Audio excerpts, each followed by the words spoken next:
আজ একটা গুরুতর বিষয় নিয়ে কথা বলবো, যেটা এখন সোশ্যাল মিডিয়ায় জুড়েই ঘুরছে। ননসেন্স নামে পরিচিত সোশ্যাল মিডিয়া ইনফ্লুয়েন্সার শামিক অধিকারীর বিরুদ্ধে বেহালা থানায় এফআইআর দায়ের হয়েছে।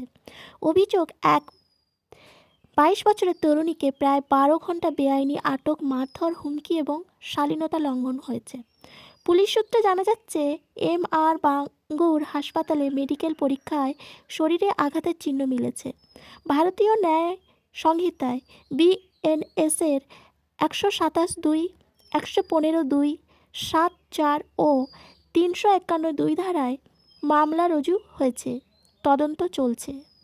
এখন প্রশ্ন হচ্ছে, এ ঘটনা কি সত্য ঘটনা নাকি সাজানো মামলা?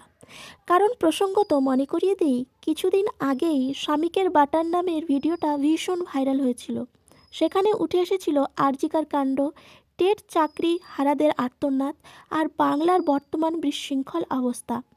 এরপরেই তিনি পান content creator of the year award, আর ঠিক তারপরেই এই এফআইআর। স্বাভাবিকভাবেই অনেকের মনে প্রশ্ন, যে শাসক দলের বিরুদ্ধে কথা বলে তার পরিণতি কি এমনই হয়? মুখ খুললেই কি বিরুদ্ধাচরণের মূল্য দিতে হয়? গণতন্ত্র তাহলে কোথায়?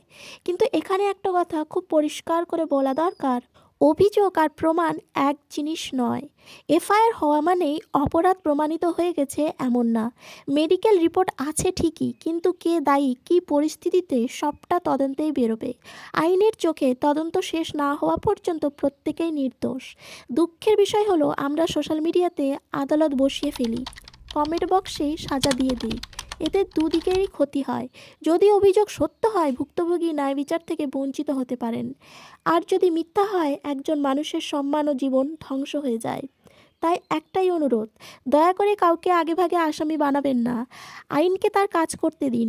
দোষী হলে শাস্তি পাক, নির্দোষ হলে সম্মান ফিরে পাক।